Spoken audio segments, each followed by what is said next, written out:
గౌరవ ముఖ్యమంత్రి చంద్రబాబు నాయుడు గారి నాయకత్వంలో జరిగిన కేబినెట్ మీటింగ్స్లో 21 సబ్జెక్టులు చర్చించడం జరిగింది.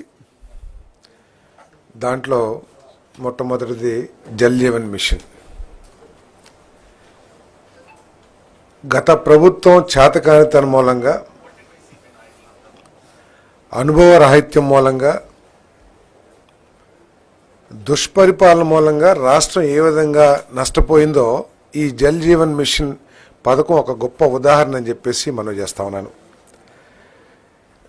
ఎందుకంటే దాదాపు 77,917 పనులు, 26,824 కోట్ల రూపాయలు. కేంద్ర ప్రభుత్వం రాష్ట్రంలో లక్షలాది మంది ప్రజలకి త్రాగునీరు మంచి పరిశుభ్రమైన త్రాగునీరు అందించాలని కేంద్ర ప్రభుత్వం శాంక్షన్ చేయడం జరిగింది. ఇన్ని 77,917 పనులు, 26,824 కోట్ల రూపాయలు.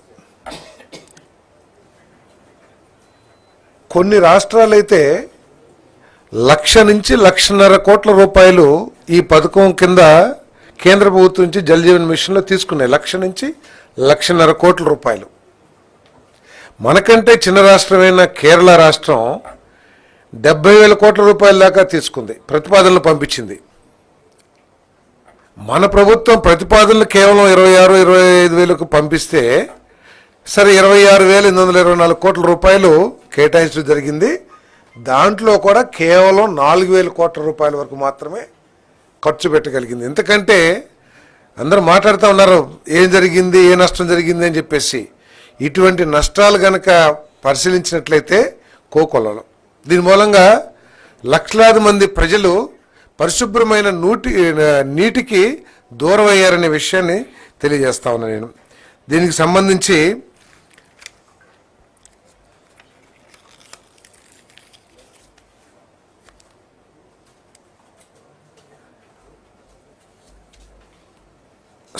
ఇప్పటి వరకు కూడా పనులు ప్రారంభించని 25% కంటే తక్కువైన పనులు 44,195 పనులు ఉన్నాయి. వాటి విలువ 11,400 కోట్ల రూపాయలు. వాటిని టెండర్స్ని క్యాన్సిల్ చేసి మళ్ళీ టెండర్లో పిలిచే విధంగా అనుమతి ఇవ్వటం జరిగిందని చెప్పేసి మనం చేస్తాం. అదేవిధంగా 33,717 ప్రాజెక్టులు వివిధ దశల్లో ఉన్నాయి. పైపులు సప్లై చేస్తాం కానీ లేదా కొంత పని ప్రారంభించడం కానీ వాటన్నిటినీ కూడా నిర్దిష్ట సమయంలో పూర్తి చేయడానికి అనుమతి మంజూరు చేయడం జరిగిందని చెప్పేసి మనం చేస్తాను. దీంట్లో ప్రధానంగా 3 ప్రాజెక్టులు: పులివెందుల్లో త్రాగునీటి ప్రాజెక్టు, అదేవిధంగా ద్రోణాచలం, ఉద్దానం. అంటే ఇక్కడ తీవ్ర నీటి సమస్యలు ఉన్నాయి కాబట్టి ఈ ప్రాజెక్ట్స్ని కంటిన్యూ చేసి కంప్లీట్ చేయాలని చెప్పేసి మరి నిర్ణయించడం జరిగింది. అదేవిధంగా అస్తవ్యస్తంగా ప్లాన్ చేయబడ్డ జల్ జీవన్ మిషన్ పనులన్నింటినీ కూడా పునః పరిశీలించి అక్కడ ప్రజల అవసరాల కోసం, తర్వాత ఒక సస్టైనబుల్ నీటి వనరుల్ని పరిశీలించి భవిష్యత్తులో ఎటువంటి సమస్య రాకోకుండా ఈ ప్రాజెక్టుల్ని మళ్ళీ తిరిగి ఎస్టిమేట్ చేయడానికి లేదా డిజైన్ చేయడానికి నిర్ణయం తీసుకుందని చెప్పేసి మనం చేస్తున్నాను. దీంట్లో గత ప్రభుత్వం ఎంత నిర్లక్ష్యంగా వ్యవహరించిందంటే, ఈ జల్ జీవన్ మిషన్ యొక్క ముఖ్య ఉద్దేశం ఏంటంటే సస్టైనబుల్ వాటర్ సోర్స్, నదులు కానివ్వండి, లేకపోతే రిజర్వాయర్స్ కానివ్వండి, లేకపోతే చెరువులు కానీ సర్ఫేస్ వాటర్ కానివ్వండి, వీటి ద్వారా త్రాగునీటి వసతి ఏర్పాటు చేయాలి. ఎందుకంటే ఇది పర్మనెంట్, తర్వాత కొంత ప్యూరిటీ వాటర్ ఉంటుంది. కానీ ఈ ప్రభుత్వం బాధ్యతారహితంగా బోర్లు వేసేసి ఆ బోర్లతోనే అదే నీటిని, ఎందుకంటే ఎండిపోయే అవకాశం ఉంటుంది. సో ఇవన్నీ కూడా ఆలోచన చేయకోకుండా చేయటం ఈ జల్ జీవన్ మిషన్ని పూర్తిగా వినియోగించుకోలేకపోవటం గత ప్రభుత్వం యొక్క ఫెయిల్యూర్ అని చెప్పేసి కూడా నేను మనవి చేస్తా ఉన్నాను. నేను తర్వాత అత్యంత ముఖ్యమైన నిర్ణయాలు ఏమిటంటే, అమరావతి, ఇప్పటి వరకు డోలాయమానంలో ఉన్న అమరావతి గత ప్రభుత్వ నిర్వాహకం మూలంగా కానివ్వండి, తీసుకున్న అసంబద్ధ నిర్ణయాల మూలంగా కానివ్వండి, ఈ రాష్ట్రానికి రాజధాని లేకుండా పోయిన విషయం రాష్ట్ర ప్రజలందరూ కూడా తెలుసు. ఈ కూటమి ప్రభుత్వం, చంద్రబాబు నాయుడు గారి నాయకత్వంలోని ప్రభుత్వం ఈ అమరావతిని ఇంటర్నేషనల్ స్టాండర్డ్స్తో తెలుగు వారందరూ కూడా, ఆంధ్రప్రదేశ్లో తెలుగు వారందరూ కూడా గర్వపడే విధంగా 3 సంవత్సరాల్లో పూర్తి చేయాలని కట్టుబడి ఉందని చెప్పేసి మీకు మనవి చేస్తా ఉన్నాను. దాంట్లో భాగంగానే మరి ఇప్పటికే వరల్డ్ బ్యాంకు, ఏడీబీ నిధులు మన లోన్ శాంక్షన్ చేయటం, అదేవిధంగా హడ్కో ద్వారా 11,000 కోట్ల రూపాయలు, మరి కేఎఫ్డబ్ల్యూ జర్మనీ ఫైనాన్స్ కంపెనీ, ఆ కంపెనీ ద్వారా ఒక 5,000 కోట్ల రూపాయలు రుణాలు తీసుకుంటానికి ఏపీసీఐడిఏకి ప్రభుత్వం ఆమోదం తెలిపింది, పర్మిషన్ ఇచ్చింది. ఈ నిధులతో 45 పనుల్ని, ఇంజనీరింగ్ పనుల్ని, దాంట్లో ఐఏఎస్ ఆఫీసర్స్ క్వార్టర్స్ కానివ్వండి, గస్టెడ్ ఆఫీసర్స్ క్వార్టర్స్ కానివ్వండి, క్లాస్ 4 ఎంప్లాయీస్ క్వార్టర్స్ కానివ్వండి, అదేవిధంగా ఈ ఫ్లడ్ మిటిగేషన్ వరద నివారణ కార్యక్రమాలు కానివ్వండి, ఇంకా రోడ్స్, ఇన్ఫ్రాస్ట్రక్చర్, వీటన్నిటికీ 45 పనులు వాల్యూ 33,137.98 కోట్ల రూపాయలతో చేపట్టడానికి ప్రభుత్వం ఏపీసీఐడిఏకి అనుమతి మంజూరు చేసిందని చెప్పేసి నేను మనవి చేస్తాను. అదేవిధంగా ఏపీ రియల్ ఎస్టేట్ అప్పీలేట్ ట్రిబ్యునల్లో 14 పోస్టుల మంజూరు కోసం చేసిన ప్రతిపాదనను కూడా కేబినెట్ ఆమోదించిందని చెప్పేసి తెలియజేస్తా ఉన్నాను నేను. అదేవిధంగా గ్రామకంఠం భూముల సర్వే మరియు రికార్డింగ్, గత ప్రభుత్వం 6,685 గ్రామాల్లో రీసర్వే చేస్తే దాదాపు 1,95,000 గ్రీవెన్సెస్ ప్రభుత్వానికి వచ్చినాయి. దాంట్లో 48,899 స్ప్లిట్టింగ్ కోసం, అంటే జాయింట్ ల్యాండ్ పార్సల్ మ్యాప్స్ ఏదైతే ఉన్నాయో వాటిని స్ప్లిట్టింగ్ అంటే సబ్ డివిజన్ చేయటం కోసం అర్జీలు రావటం జరిగింది. వాటికి నిర్దిష్ట సమయం లోపల వాటిని సబ్ డివిజన్ చేసేసి దానికి 550 రూపాయలు ఫీజు చెల్లించాలి. ఆ ఫీజు చెల్లించుకోకుండా తీసుకున్న నిర్ణయాన్ని కేబినెట్ ఆమోదించిందని చెప్పేసి మనం చేస్తాను.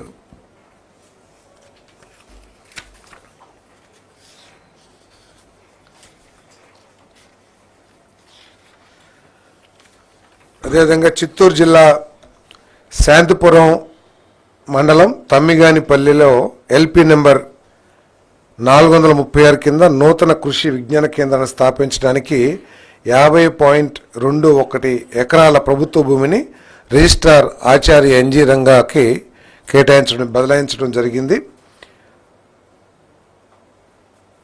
జిఓఎంఎస్ నెంబర్ 571 డేటెడ్ 14/9/2012 ప్రకారం సాధారణ షరతులకు లోబడి ఉచితంగా బదిలీ చేసే ప్రతిపాదనని కేబినెట్ ఆమోదించింది. అదేవిధంగా ఈఎస్ఐ కోసం ఎంప్లాయీస్ స్టేట్ ఇన్సూరెన్స్ కార్పొరేషన్కు 5 ఎకరాల భూమిని జిఓఎంఎస్ నెంబర్ 571 అనుసరించి మరియు బిఎస్ఓ 24 నిబంధనలను అనుసరించి మార్కెట్ ధర 61,23,516 రూపాయలకు బదలాయించే ప్రతిపాదనను కూడా మంత్రిమండలి ఆమోదించిందని చెప్పేసి మనం చేస్తాను. అదేవిధంగా ఇటీవల వచ్చిన వరదల్లో విజయనగరం, ఏఎస్ఆర్ కాకినాడ, ఏలూరు, పశ్చిమ గోదావరి, కృష్ణా, ఈ గుంటూరు, బాపట్ల, పల్నాడు, ఎన్టీఆర్ జిల్లాల్లో 38/20/24 తదుపరి వరద ముంపునకు గురైన ప్రాంతాల రైతులకు రుణాలు రీషెడ్యూల్ చేయడానికి పర్మిషన్ ఇవ్వడం జరిగింది.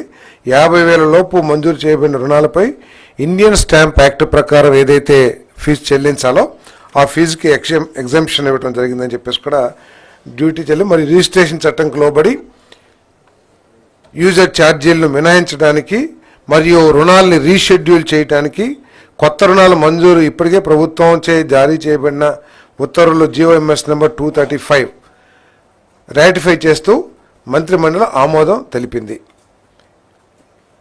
ఈ ఉత్తర్వులు 31/3/2025 వరకు అమల్లో ఉండే విధంగా చేసిన ప్రతిపాదనకు మంత్రిమండలి ఆమోదం తెలిపింది. అంటే మొన్న నష్టపోయిన రైతులు రుణాలు రీషెడ్యూల్ చేసుకుంటానికి లేదా కొత్త రుణాలు తీసుకోవడానికి స్టాంప్ డ్యూటీ కట్టాల్సిన అవసరం ఉంటుంది. ఆ స్టాంప్ డ్యూటీ నుంచి మినహాయింపు చేయడం జరిగిందని చెప్పేసి మనం చేస్తాను. అదేవిధంగా 24-25 ఏడాదిలో కొనసాగుతున్న వరి సేకరణ కార్యకలాపాలకు అనుగుణంగా ఆంధ్రప్రదేశ్ స్టేట్ కోఆపరేటివ్ మార్కెటింగ్ ఫెడరేషన్కి 1000 కోట్ల అదనపు రుణాన్ని జాతీయ సహకార అభివృద్ధి సంస్థ నుండి పొందేందుకు గాను ప్రభుత్వ హామీని పొడిగించడంతో పాటు నేషనల్ కోఆపరేటివ్ డెవలప్మెంట్ కార్పొరేషన్ నుండి రాష్ట్ర పౌర సరఫరాల కార్పొరేషన్ లిమిటెడ్కు బదిలీ చేసేందుకు చేసిన ప్రతిపాదన మంత్రిమండలి ఆమోదం తెలిపింది. దీని మూలంగా ఎప్పుడూ లేని విధంగా కొంతమంది రైతులకు ధాన్యం సరఫరా చేసిన 6-7 గంటల్లో కూడా సొమ్ము చెల్లించిన ప్రభుత్వం ఈ కూటమి ప్రభుత్వం అని చెప్పేసి మనం చేస్తా ఉన్నాను. నేను ముఖ్యమంత్రి గారు అయితే ఇన్స్టెంట్ పేమెంట్ ఇవ్వటానికి ఏమైనా అవకాశాలు ఉన్నాయేమో, రైతు పండించిన ధాన్యాన్ని రైస్ మిల్లు అన్లోడ్ చేయగానే దానికి సంబంధించిన డాక్యుమెంట్స్ జనరేట్ కాగానే అక్కడికక్కడే పేమెంట్ ఇచ్చే అవకాశాలను కూడా పరిశీలించమని చెప్పేసి ముఖ్యమంత్రి గారు చెప్పడం జరిగిందని చెప్పేసి కూడా, అంటే రైతులకి ఏ విధంగా అండగా నిలబడాలి అనే విషయంలో ఈ ప్రభుత్వం ఎంత చిత్తశుద్ధితో ఉందో దీని ద్వారా తెలుస్తుందని చెప్పేసి మనం చేస్తాను. రాష్ట్ర విభజన చట్ట ప్రకారం తెలంగాణ రాష్ట్రానికి బదలాయించబడిన ఎగ్జిక్యూటివ్ ఇంజనీర్ మార్కెటింగ్ రమేష్ కుమార్ని, అంటే ఈ తెలంగాణ ఎగ్జిక్యూటివ్ ఇంజనీర్ పోస్టు తెలంగాణకి కేటాయించబడింది, ఎస్సీ పోస్ట్ ఏమో మన రాష్ట్రానికి కేటాయించబడింది. వారి రిటైర్మెంట్ 36-26 వరకు కొనసాగే విధంగా సూపర్ న్యూమరీ పోస్ట్ క్రియేట్ చేసేందుకు చేసిన ప్రతిపాదన మంత్రిమండలి ఆమోదించింది. జలవనరుల శాఖ మరి package number 3, package number 5A కింద పోలవరం లెఫ్ట్ మెయిన్ కెనాల్లో ఈ ప్యాకేజెస్కి రీటెండర్ పిలవటం జరిగింది. ఈ రీటెండర్ పిలిచే సమయంలో ఏదైతే జ్యుడిషియల్ రివ్యూకు సంబంధించిన జడ్జి గారు ఉన్నారో ఆయన కాలపరిమితి పూర్తయిపోవటం, తర్వాత ఈ పని అర్జెన్సీ కానివ్వండి లేకపోతే అసెంబ్లీకి ఈ చట్టాన్ని రద్దు చేసే ప్రతిపాదన వెళ్ళిన తర్వాత ఈ టెండర్లు పిలవటం జరిగింది. వాటిని కూడా మరి ఆ ప్రతిపాదనని కేబినెట్ ఆమోదించిందని చెప్పేసి మనం చేస్తాను. అదేవిధంగా హంద్రీనీవా సుజల సెవెంతి 2 కింద పొంగునూరు బ్రాంచ్ కెనాల్కి 75.075 నుంచి 189.880 వరకు ఉన్న నిధుల్లోనే, అంటే ఇంత ముందు శాంక్షన్ కాబడ్డ ప్రాజెక్ట్ అమౌంట్లోనే సీసీ అంటే నీళ్లు ఇంకిపోతున్నాయని చెప్పేసి ఆ కెనాల్కి లైనింగ్ చేయాలని చెప్పేసి ప్రతిపాదనని మళ్ళీ టెండర్లు పిలిచే అవసరం లేకోకుండా పాత రేట్ల ప్రకారమే, పాత నిబంధనల ప్రకారమే ఈ ఈ లైనింగ్ చేయటానికి ఆమోదం తెలపడం జరిగిందని చెప్పేసి మనం చేస్తాను. జూలై కల్లా ఈ పనులు పూర్తి చేయడం కోసం ఈ నిర్ణయం తీసుకోబోవటం జరిగింది. ఈ సీసీ లైన్ పనులకు ప్రతిపాదించిన 480.22 కోట్లు నిధుల వినియోగాన్ని అందుబాటులో ఉన్న 1929 కోట్లు, అంటే ఆ ప్రాజెక్టు కేటాయించబడిన నిధుల నుంచే ఉపయోగించడం జరిగిందని చెప్పేసి తెలియజేస్తూ మరి పరిపాలన ఆమోదం కోసం చేసిన ప్రతిపాదనలకు మంత్రిమండలి ఆమోదం తెలిపింది. క్లీన్ ఎనర్జీ ప్రాజెక్ట్ అభివృద్ధి కోసం renewable energy development corporation of Andhra Pradesh ద్వారా ఎన్టీపీసీతో జాయింట్ వెంచర్ ఏర్పాటుకు సంబంధించి 19/11/2024 రాష్ట్ర ప్రభుత్వం జారీ చేసిన ఆర్డర్ల ఆమోదం కోసం చేసిన ప్రతిపాదనకు మంత్రిమండలి ఆమోదం తెలిపిందని చెప్పేసి మనం చేస్తాను. నేను మరి రాష్ట్రంలో 1,87,000 కోట్ల రూపాయలు పెట్టుబడులు ఎన్టీపీసీ పెట్టబోతుందని చెప్పేసి మనం చేస్తాను. ఇది కేంద్ర ప్రభుత్వ సంస్థ కాబట్టి ఈ నిధులు తప్పుకోకుండా రావటం లేదా ఈ ప్రాజెక్టు టేకప్ చేయడం జరుగుతుందని చెప్పేసి కూడా నేను మనవి చేస్తా ఉన్నాను. మరి దీంతో రాష్ట్రానికి 20,620 కోట్ల ఆదాయం లభిస్తుందని చెప్పేసి కూడా మనం చేస్తూ 1,06,000 ఉపాధి అవకాశాలు ఈ ప్రాజెక్టు ద్వారా లభించబోతుందని చెప్పేసి మనం చేస్తాను. రాష్ట్రాన్ని ఈ గ్రీన్ ఎనర్జీ సెక్టర్లో నెంబర్ 1గా చేసే దిశలో భాగంగా ఈ కార్యక్రమాన్ని తీసుకుంటున్నామని చెప్పేసి మనం చేస్తాను. Solar, wind, pump storage, green hydrogen, green ammonia వంటి పునరుత్పాదక విద్యుత్ రంగ ప్రాజెక్టులు పోర్చడానికి రాష్ట్ర ప్రభుత్వం ఎప్పుడూ ముందుంటుంది. ఇంటిగ్రేటెడ్ క్లీన్ ఎనర్జీ పాలసీలో భాగంగా వచ్చే 5 ఏళ్లలో 78.5 గిగావాట్ల solar power, 35 gigawatts wind power, 22 gigawatts pumped storage, 1.5 MMTPA green hydrogen ఉత్పత్తి సాధించాలని ప్రభుత్వం లక్ష్యంగా పెట్టుకుందని చెప్పేసి మనం చేస్తాను నేను. మరి అదేవిధంగా గతంలో 2014-2019 మధ్యలో ఆనాటి చంద్రబాబు నాయుడు గారి ప్రభుత్వం ఇంటర్మీడియట్ విద్యార్థులకు కూడా మధ్యాహ్న భోజన పథకం అమలు చేసింది. మరి గత ప్రభుత్వం ఆ పథకాన్ని రద్దు చేసిన విషయం తెలిసిందే. మరి ఆ మధ్యాహ్న భోజన పథకాన్ని అంటే దాదాపు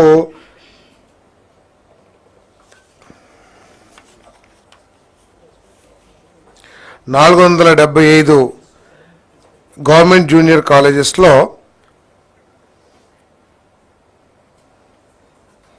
మొదటి ఏడాది 27.39 కోట్లు, రెండో ఏడాది 85.84 కోట్ల బడ్జెట్ అంచనాలతో 2024 డిసెంబర్ నుండి ఈ ఇంటర్మీడియట్ స్టూడెంట్స్కి మధ్యాహ్న భోజన సదుపాయం కలిపే కార్యక్రమాన్ని కేబినెట్ ఆమోదించిందని చెప్పేసి మనం చేస్తాను. 300 కాలేజీలు ఉన్నత పాఠశాల ప్రాంగణాలతో కలిసి ఉన్నాయి. అంటే ఇప్పటికే ఉన్న ఏదైతే కుకింగ్ ఏజెన్సీస్ ఉంటాయో వాటి ద్వారానే భోజన ఏర్పాట్లు చేయడం జరుగుతుంది. ఎందుకంటే అక్కడ ఆల్రెడీ కుకింగ్కి సంబంధించిన ఇన్ఫ్రాస్ట్రక్చర్ ఆల్రెడీ ఉంది కాబట్టి మిగిలిన 175 కాలేజీలకు సమీపంలోని స్కూల్స్ నుంచి పంపిస్తాం, లేదా వాటికి ఏం అరేంజ్మెంట్ చేయాలో అవన్నీ కూడా చేస్తారని చెప్పేసి మనం చేస్తాను నేను. ఈ పథకాన్ని పునరుద్ధరించడం మూలంగా 141 విద్యార్థులకి ఉపయోగం జరుగుతుందని చెప్పేసి మనం చేస్తాం. ఎందుకంటే ఈ కాలేజీల్లో గవర్నమెంట్ జూనియర్ కాలేజెస్లో పేద కుటుంబాలకు సంబంధించిన విద్యార్థులు ఎక్కువగా చదువుకుంటూ ఉంటారు. వాళ్ళ డ్రాప్ అవుట్స్ని తగ్గించడానికి, వాళ్ళ పాస్ పర్సంటేజ్ని పెంచడానికి, వారికి ఎడ్యుకేషన్ మీద ఇంకా ఎక్కువ ఇంట్రెస్ట్ కల్పించడానికి ఈ నిర్ణయం తీసుకున్న జరిగిందని చెప్పేసి మనం చేస్తాను. అదేవిధంగా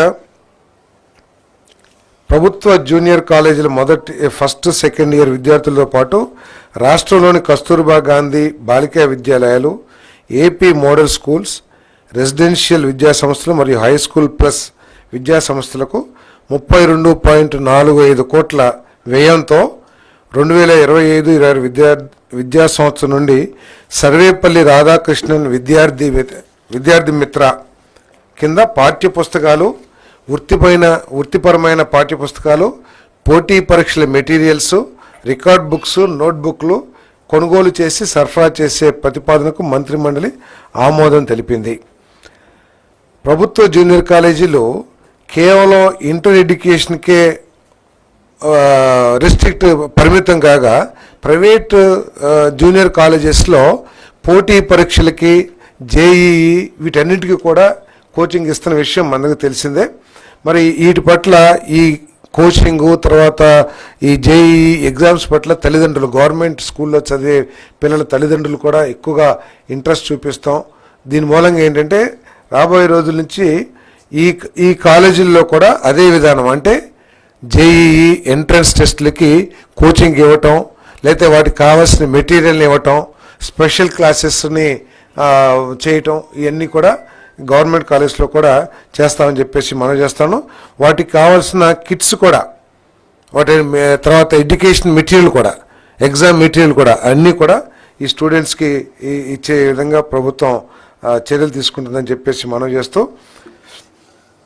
మరి ముఖ్యంగా క్వాలిటీ ఎడ్యుకేషను, తర్వాత మోరల్, ఇవన్నీ కూడా పెట్టాలని చెప్పేసి ముఖ్యమంత్రి గారు morals, values, extra curricular activities, dignity of labour, holistic education, వీటి కోసం కావాల్సిన కరిక్యులంను ఏర్పాటు చేస్తాం. కానీ అదేవిధంగా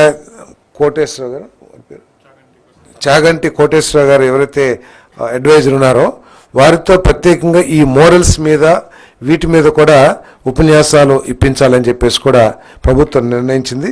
మరి ముఖ్యమంత్రి గారు ప్రత్యేకంగా ఈ ఇంటిగ్రేట్ చేయాలని, అంటే మన అంగన్వాడీ ప్రైమరీ, అదేవిధంగా ప్రైమరీ హై స్కూల్ ఇంటర్మీడియట్, వీటన్నిటిని కూడా ఎక్కడో గ్యాప్ ఉంది, వీటన్నిటిని కూడా ఇంటిగ్రేట్ చేస్తూ వాల్యూ ఎడ్యుకేషన్ మన పిల్లలకి అందించాలి అనే లక్ష్యంతో మీరందరూ కూడా డిజైన్ చేయమని చెప్పేసి కూడా విద్యాశాఖని ఆదేశించడం జరిగిందని చెప్పేసి కూడా మనం చేస్తా ఉన్నాను.